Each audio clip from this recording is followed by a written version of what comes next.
Chemistry classes में आपका स्वागत है। हिंदी मीडियम की क्लास। कल हम जहाँ तक पढ़ चुके थे उससे आगे देखते हैं। कल अपना लास्ट जो था वो था मेथनॉल। औद्योगिक महत्व की एल को हम पढ़ रहे थे और औद्योगिक महत्व की एल को हमें हमने मेथनॉल जो है उसके बारे में पढ़ लिया। मेथनॉल के बारे में हमने पूरी जानकारी दी। सेकंड हेडिंग हमने रखी थी एथनॉल।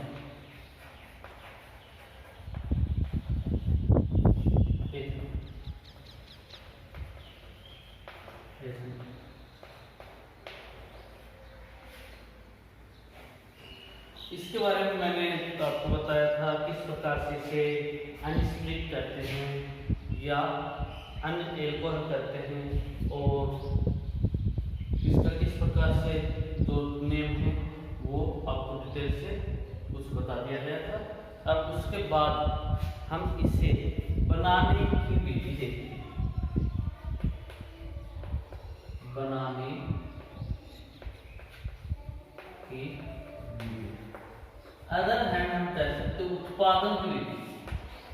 उत्पादन, क्योंकि हम औद्योगिक स्तर पर देख रहे हैं इसे, तो औद्योगिक स्तर पर यदि हम इसे देखें तो उत्पादन कैसे कैसे करते हैं।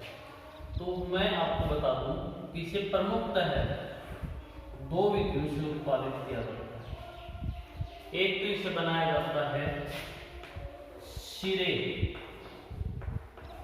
जिसकी इंग्लिश होती है मोलासस, सिरे से, और दूसरा होता है स्टार्च युक्त खाद्य पदार्थ।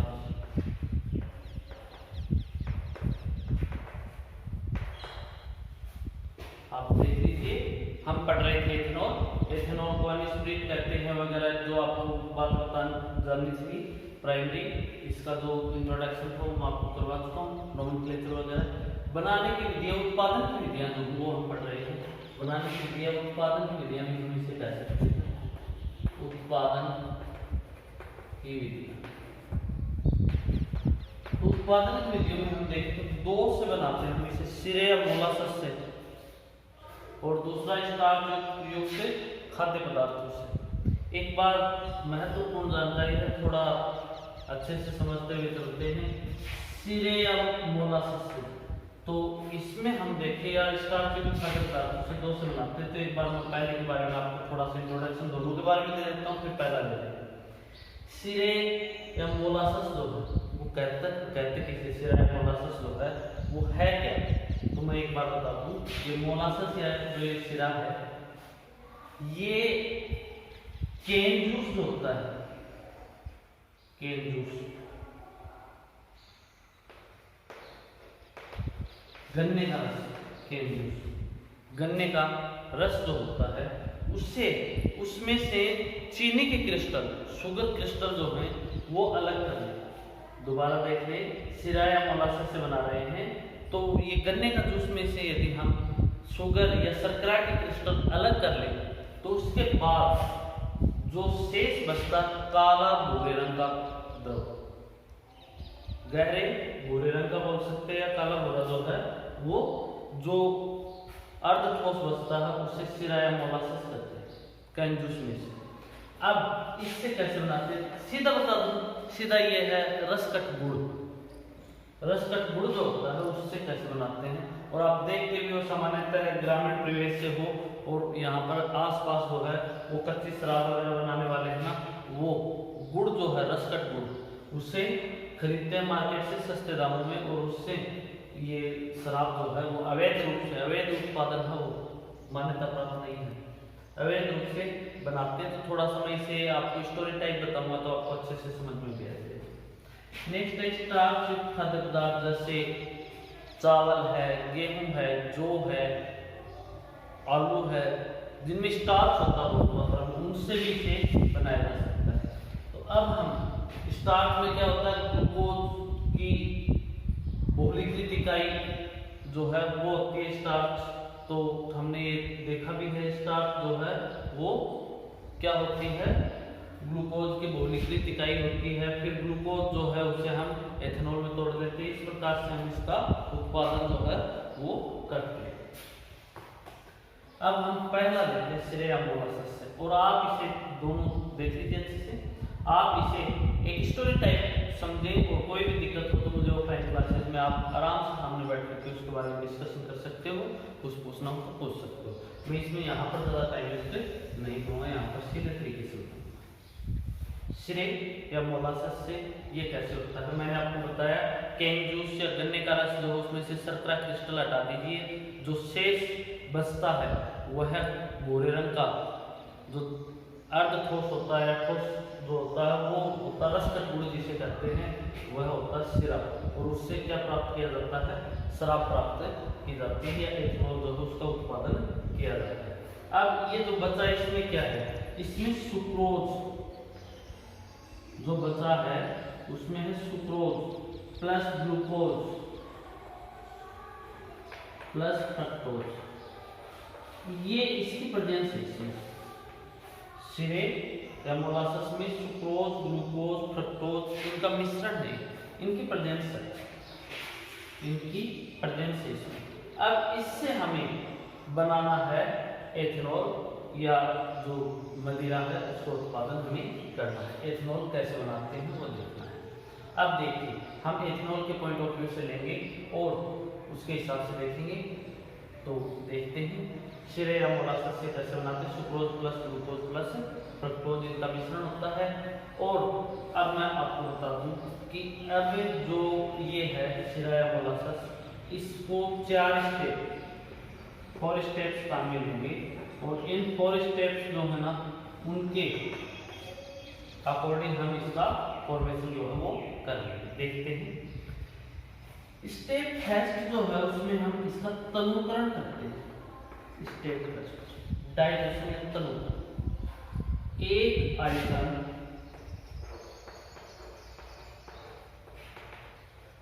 सिरा प्लस 5 आइटम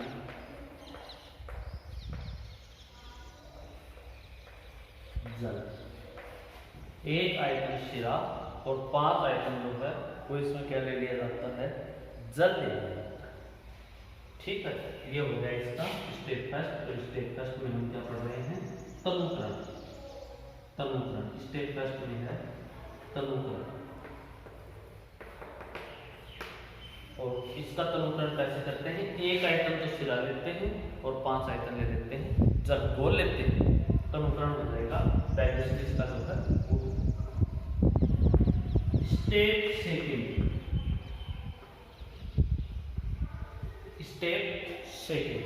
स्टेप सेकंड में क्या करेंगे, स्टेप सेकंड में इसको अम्लीकृत करेंगे। इसकी पीएच जो है वो 4 से 5 के मध्य लेंगे, पीएच वैल्यू जो है वो 4 to 5 बिटवीन 4 to 5 लेंगे, और इसमें अमोनियम लवण, जैसे अमोनियम सल्फेट, जैसे अमोनियम सल्फेट अथवा फोस्फेट, अमोनियम सल्फेट अथवा फोस्फेट जो है वो हम क्या करेंगे, इसमें मिलाएंगे। ये क्या करता है, अमोनियम लवण। अमोनियम लवण जो है वह जो खमीर या यीस्ट जीवाणु जो हम मिलाते हैं, यीस्ट इसकी इंग्लिश है खमीर, उसके लिए खाद्य सामग्री के रूप में प्रयुक्त होते हैं। खाद्य सामग्री के रूप में यह प्रयुक्त होता है। और पीएच वैल्यू जो है वो हम कितनी लेंगे, 4 से 5 के बीच में करेंगे। तो इसके लिए हम सल्फ्यूरिक एसिड जो वो कम लेंगे, सल्फ्यूरिक अम्ल जो है वह कम लेंगे। सल्फ्यूरिक अम्ल मिला करके पीएच की वैल्यू कितनी कर लेते हैं, 4 से 5 के बीच में और फिर अमोनियम लवण जो है वो मिलाया जाता है, जैसे अमोनियम सल्फेट ले सकते हैं, अमोनियम फॉस्फेट ले सकते हैं। ये इसलिए मिलाते हैं कि खमीर या यीस्ट जो है उसके भोजन के तौर पर मिलाते हैं, इसे इसके फूड मटेरियल के पॉइंट ऑफ व्यू से मिलाते हैं। ये हो गई अपनी स्टेप सेकंड, यहाँ तक। स्टेप थर्ड,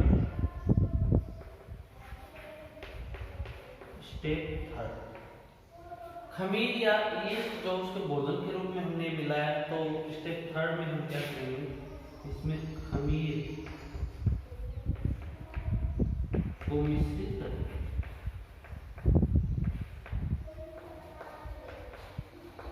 स्टेप थर्ड में क्या करते हैं, खमीर मिलाते हैं, मिश्रित करते हैं, मिलाते हैं, मिश्रित करते हैं या मिलाते हैं, खमीर मिलाते हैं। स्टेप थर्ड क्या है, खमीर मिलाते हैं। खमीर यीस्ट एक प्रकार का जीवाणु है, ठीक है। अब यहाँ पर ध्यान दें, स्टेप थर्ड जो हमने की है उसे डिटेल से समझेंगे। जहाँ तक मैं स्टेप जितना करवा दिया उतना एक बार बता देता हूँ, क्योंकि मैं स्टेप थर्ड से ऊपर वाला टोटल पार्ट मिटाने वाला हूँ, तो आप ध्यान से देखें। हम बनाने की विधियाँ, उत्पादन की विधियाँ देखें। सिरा या मोलासेस से सुक्रोज और ग्लूकोज और फ्रक्टोज का मिश्रण होता है। सिरा या मोलासेस जो है वो, इससे 4 स्टेप्स में हम क्या करते हैं, फॉर्मेशन ऑफ एथेनॉल करते हैं।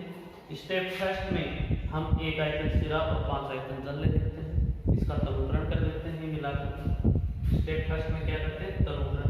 स्टेप सेकंड में सल्फ्यूरिक एसिड मिलाकर के पीएच वैल्यू जो हो 4 से 5 कर लेते हैं, ताकि इसमें किसी प्रकार के अन्य जीवाणु जो हैं वो पैदा न हो।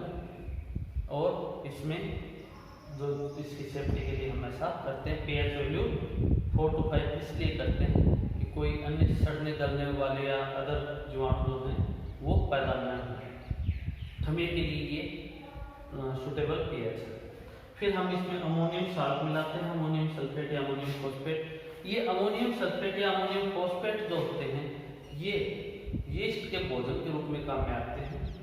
फिर हम यीस्ट की बात की है तो खमीर को मिलाना है, खमीर को मिश्रित करते हैं, खमीर जो है उसे मिलाते हैं। खमीर हम जब मिलाएंगे उसके आगे के स्टेप्स जो हैं वो हम अब देखेंगे। इसके लिए हम आगे बढ़ते हैं।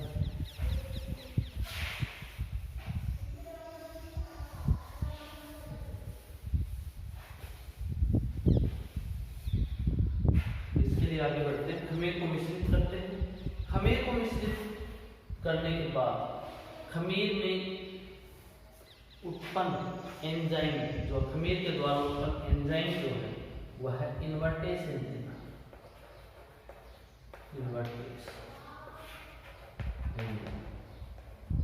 यह इन्वर्टेज एंजाइम जो है वह क्या करता है, वह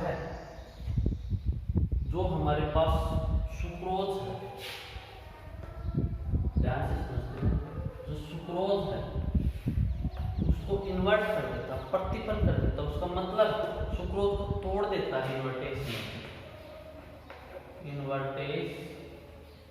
एंजाइम जो है वो सुक्रोज को तोड़ देता है, जिसमें glucose plus fructose, glucose plus fructose में इन्वर्टेज एंजाइम जो है वह इसे तोड़ देता है। अब आगे जो ग्लूकोज हमारे पास प्राप्त हुआ, ग्लूकोज फ्रक्टोज जो भी है, उसे हमें चेंज करना है। इसमें C2H5OH प्लस CO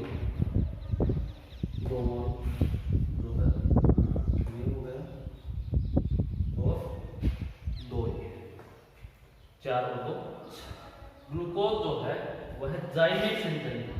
ये जाइमेज एंजाइम कहाँ से है, ये जाइमेज एंजाइम जो है वो भी खमीर या यीस्ट में प्रेजेंट होता है। ये क्या करता है, ग्लूकोज को कन्वर्ट कर देता है एथेनॉल प्लस CO2। कौन, जाइमेज एंजाइम। ग्लूकोज का फॉर्मूला C6H12। इससे जाइमेस एंजाइम जो है वो इथेनॉल प्लस CO2 में कन्वर्ट कर देता है। अब यहाँ पर ध्यान दें, ये CO2 जो है ये बुलबुलों के रूप में निकलती है। यह CO2 बुलबुलों के रूप में निकलती है, और बुलबुलों के रूप में निकलती है तो जो लिक्विड है या जो द्रव है वो उबलता हुआ प्रतीत होता है, उबलता हुआ प्रतीत होता है। इसलिए इसे फर्मेंटेशन या किण्वन कहते हैं। इस क्रिया को क्या कहा जाता है? किण्वन, और इंग्लिश में इसे कहते हैं फर्मेंटेशन। फर्मेंटेशन या किण्वन जो है वो कहा जाता है। ठीक है, किण्वन क्यों कहते हैं किण्वन या फर्मेंटेशन? क्योंकि जो मदर लिक्विड मात्र द्रव है उसमें से CO2 जो हो बुदबुदाहट के साथ निकलेगी, उसमें अक्षेपीय अभिक्रिया भी है, इसलिए इस क्रिया को किण्वन या फर्मेंटेशन कहते हैं। ध्यान दें इस बात, हर एक बात पर जो हम पढ़ते हैं उस पर ध्यान दीजिए। हम स्टेप 3 पढ़ रहे हैं, खमीर को मिश्रित किया, खमीर को मिलाया, खमीर को मिलाना स्टेप 3 है। खमीर को मिलाना तो उसमें इन्वर्टेस एंजाइम जो हो ग्लूकोज को ग्लूकोज और फ्रक्टोज में तोड़ देगा। ग्लूकोज फ्रक्टोज कुछ मात्रा में पहले से भी उपस्थित थे हमारे पास। अब खमीर या ईस्ट प्रेजेंट जाइमेस एंजाइम जो है वह क्या करेगा? वह इस ग्लूकोज को और फ्रक्टोज को किस में कन्वर्ट कर देगा? एथेनॉल और CO2। यह CO2 बुदबुदाहट के साथ निकलेगी बुलबुलों के रूप में उसमें से। इससे जो द्रव है वो ऐसे प्रतीत होता है जैसे उबल रहा हो, इसलिए इस क्रिया को किण्वन या फर्मेंटेशन है। अब ये स्टेप हो गए हमारे पास स्टेप 3 में ये रिएक्शंस, और ये इस प्रकार से टोटल वर्क जो है वो होता है, किया जाता है। अब यहाँ पर ध्यान दें, अब यहाँ पर थोड़ा ध्यान दें आप। ध्यान देने वाली बात ये है कि अब हमारे पास एथेनॉल जो वो बन गया। अब हमारे पास लिक्विड में near about 10 to 15% ethanol, 10 to 15% ethanol है इसमें लिक्विड में मात्र द्रव, और इससे वाष्प है। और ये वर्ड आपका सुनाया होगा वाष्प, क्योंकि पेपर में अखबार वगैरह में आती रहती है बातें कि इतने लीटर वाष्प नष्ट की, वहाँ पर वाष्प जो है वो मिली, इतने लीटर उसे नष्ट किया गया, 500 लीटर 1000 लीटर 5000 लीटर जो वाष्प है वो नष्ट कर दी। ये वाष्प है क्या? 10 to 15% एथेनॉल सॉल्यूशन है ये, और ये हमें प्राप्त हो गया स्टेप 3। अब हम आगे बढ़ते हैं स्टेप 4। नेक्स्ट आगे देखते हैं स्टेप 4।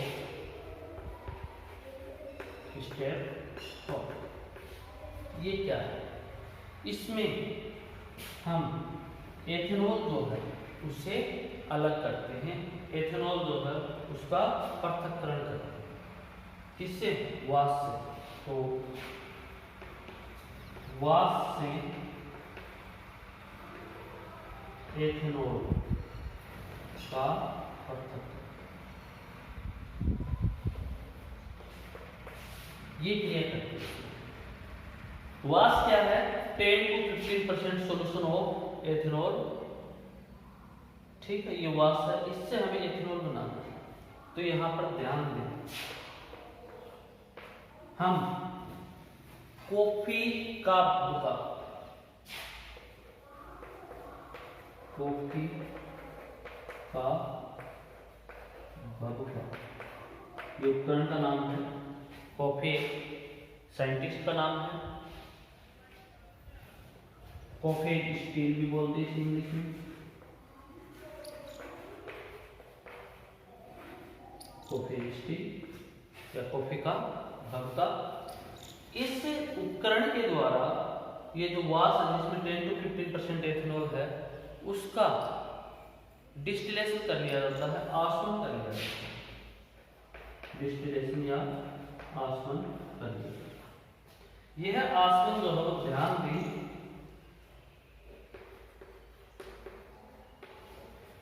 351.2 बॉइलिंग पॉइंट होता है,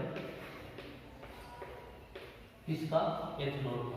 351.2 केल्विन एथेनॉल का क्या होता है? बॉइलिंग पॉइंट होता है। और इस पर ये आसवन या डिस्टिलेशन जो है वो करवा दिया डिस्टिलेशन या आसवन जो है करवा दिया जाता 351.2 केल्विन पर।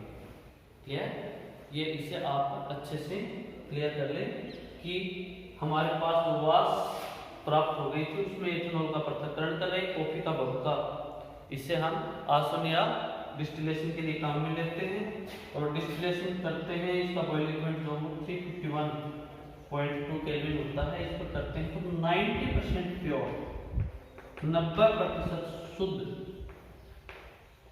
90% शुद्ध एथेनॉल जो है वो हमें प्राप्त हो जाता है। 10% वाटर होता है, 10% वाटर होता है। इससे प्रभावी आसवन द्वारा, फ्रैक्शनल डिस्टिलेशन द्वारा, प्रभावी आसवन द्वारा या फ्रैक्शनल डिस्टिलेशन के थ्रू हम इसे दोबारा आश्वित करते हैं, इसका डिस्टिलेशन करते हैं तो 95.5% प्योर शुद्ध एथेनॉल प्राप्त होता है। एथेनॉल प्राप्त, इसको 95.5% शुद्ध एथेनॉल जो प्राप्त हुआ इसे कहते हैं परिशुद्ध।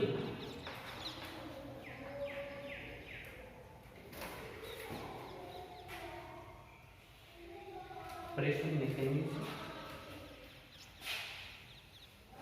ये जो 95.5% शुद्ध एथेनॉल है, ये कितने प्रतिशत जो है, ये इसका जल के साथ जो है वो स्थिर क्वाथी सॉल्यूशन बन जाता है, स्थिर क्वाथी सॉल्यूशन जो है वो बन जाता है। और 95 रेक्टिफाइड एथेनॉल या फिर इसे कहते हैं रेक्टिफाइड एथेनॉल जो है वो इसे जनरली कहा जाता है। तो आप इसे ध्यान रखें, 90% प्योर एथेनॉल जो है उससे हमें इसे दोबारा आसवन के द्वारा प्राप्त करते हैं। ठीक है, तो इस प्रकार से हम इसे प्योर कर लेते हैं, वाष्प या एथेनॉल से इसे पृथक कर लिया जाता है। ये स्टेप 4 थी।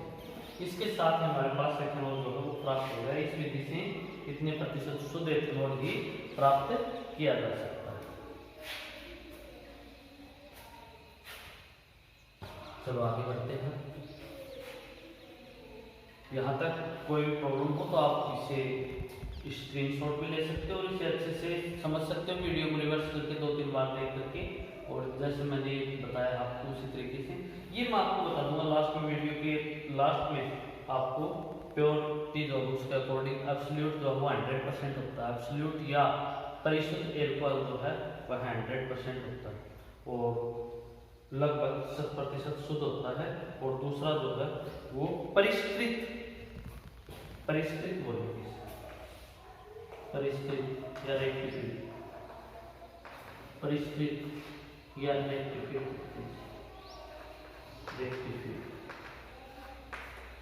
एल्कोहल जो है वो है। चलो अब थोड़ा सा स्पीडली कर लेते हैं। अगला एक जो इसके उत्पादन की दूसरी विधि है वो भी कंप्लीट हो जाएगी, इसलिए ये भी देख लेते हैं।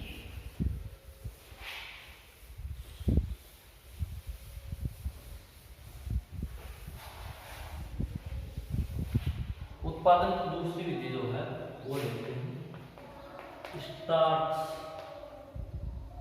युक्त खाद्य पदार्थों से, स्टार्च युक्त खाद्य पदार्थों से। ये भी आप एक स्टोरी टाइप में समझे, कहानी के तरीके से समझे, मैं इसे बताता हूँ आपको, आप ध्यान दें इसमें। देखिए, स्टार्च युक्त खाद्य पदार्थ में आपको बताया कौन से हैं जिनमें स्टार्च होता है, उनसे हम बना सकते हैं। और ग्रेन या इसे अनस्प्रिट भी कहा जाता है और इसलिए कहा जाता है। तो आप यह भी 4 स्टेप में कंप्लीट होगा और इसे आप ध्यान से समझें। तो पहले हम स्टेप फर्स्ट में क्या करेंगे, स्टेप फर्स्ट में हम मार्क, सत और मैश जो है उसका मैश तथा मार्क का बनना, मैश तथा मार्क का बनना। ये कैसे होता है देखिए एक बार। स्टार्च खाद्य पदार्थ या जो अनाज है उसे छोटे छोटे टुकड़ों में तोड़ दिया जाता है, छोटे छोटे टुकड़ों, मतलब पतला दलिया टाइप, तो छोटे छोटे टुकड़ों में इसे तोड़ दिया जाता है। अब जो है बरले जिसे इंग्लिश में कहते हैं, जो या कोई भी अनाज है, चावल वगैरह जो भी है, उसे छोटे छोटे टुकड़ों में तोड़ दिया जाता है। छोटे छोटे टुकड़ों में तोड़ने के बाद इसे हाईली हीटेड स्टीम, उच्च ताप युक्त भाप या वाष्प जो है वो इसमें से गुजारी जाती है, इसके कारण इसकी लेई बन जाती है, लेई।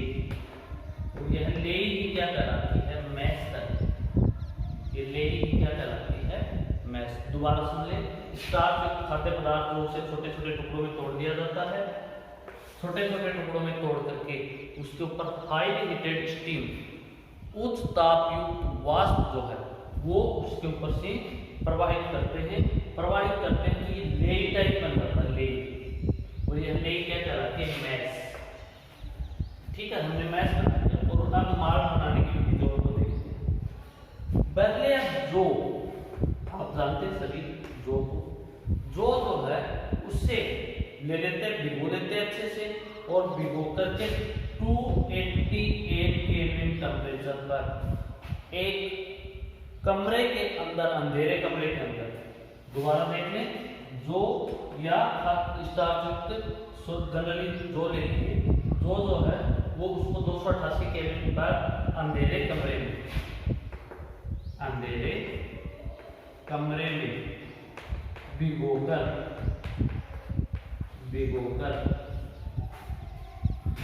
2-3 दिन तक, 2 से 3 दिन तक रखा जाता है, जिससे यह क्या हो जाता है, अंकुरित हो जाता है।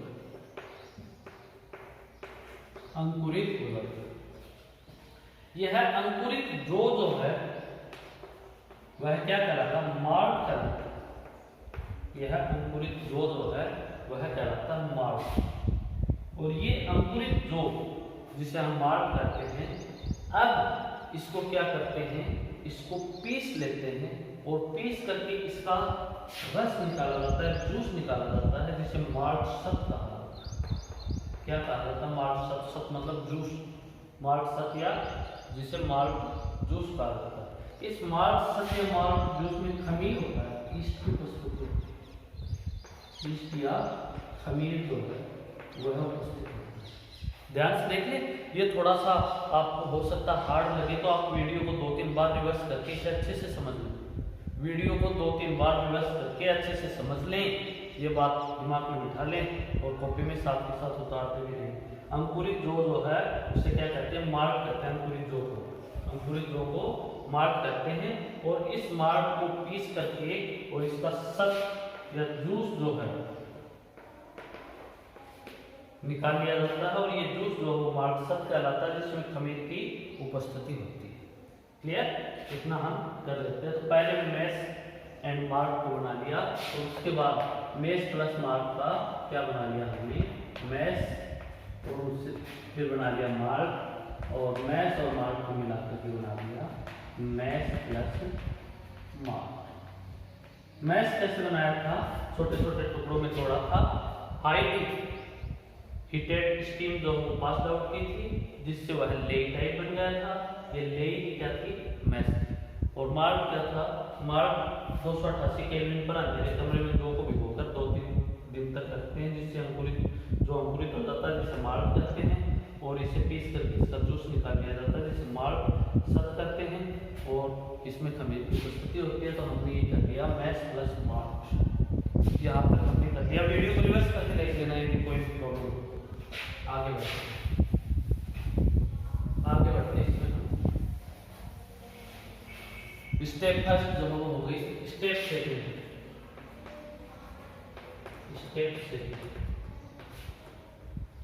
मैश प्लस मार्क बना लिया, और अब स्टार्च स्टेट में क्या होगा, स्टार्च जो है वह परिवर्तित हो जाएगा शर्करा में। स्टार्च का शर्करा में परिवर्तन, स्टार्च का शर्करा में परिवर्तन, क्योंकि जो हमारे पास मार्च सत है ना उसमें खमीर है। मार्च सत में क्या है, खमीर है हमारे पास। वीडियो को रिवर्स करके देखते रहिए, आराम से समझ में आ जाएगा। मार्च सत में हमारे पास क्या है, खमीर। तो खमीर में जो एंजाइम होता है वह इसको स्टार्च को चेंज कर देता है माल्टोस शर्करा, माल्टोस शर्करा, माल्टोस शर्करा के अंदर इसे स्टार्च को जो एंजाइम है वह चेंज कर देगा। और यह एंजाइम किसमें है, यह एंजाइम जो है वह माल्टोस शर्करा में उपस्थित है और स्टार्च जो है किसमें चेंज हो जाएगा, माल्टोस शर्करा। ठीक है, ये कौन सा एंजाइम है, यह कौन सा एंजाइम है जो स्टार्च को माल्टोस में कन्वर्ट कर देता है। तो मैं आपको बता दूं कि यह पाचन से संबंधित एंजाइम है, इसलिए इससे स्टार्च जो है उससे स्टार्च को यह तोड़ देता है माल्टोस शर्करा में, और शर्करा में इसे तोड़ने के लिए ये पद जो है वो काम में लेते हैं। ठीक है, नेक्स्ट देखते हैं जो माल्टोस है, इसी में माल्टोस हमारे पास जो प्राप्त हो गया, ये माल्टोस शुगर माल्टेस एंजाइम की प्रेजेंस में चेंज हो जाता है, यह है ग्लूकोज में, ग्लूकोज में चेंज हो जाता है। ठीक है, ग्लूकोज में चेंज हो जाता है। अब ग्लूकोज में चेंज होने के बाद ग्लूकोज को हम आगे किस में चेंज कर देंगे, ग्लूकोज को हम जाइमेज एंजाइम जो है उसके प्रेजेंस में हम किस में चेंज कर देंगे, जाइमेज एंजाइम की उपस्थिति में चेंज हो जाएगा एथेनॉल। ठीक है, तो अभी आप देखिए स्टार्च को तो हम शर्करा में परिवर्तित कर रहे हैं, इसके लिए स्टार्च जो है वह एंजाइम की प्रेजेंस में माल्टोस शर्करा में परिवर्तित हो जाता है, और माल्टोस शर्करा जो है वह माल्टेस एंजाइम की उपस्थिति में ग्लूकोज में परिवर्तित जो है वह हो जाती है। और ग्लूकोज को आगे हम उन्हीं विधियों के द्वारा और उसी तरीके से ले लेंगे, और इसे थोड़ा सा आप देख लें, बाकी हम शेष कल देखेंगे। आज के लिए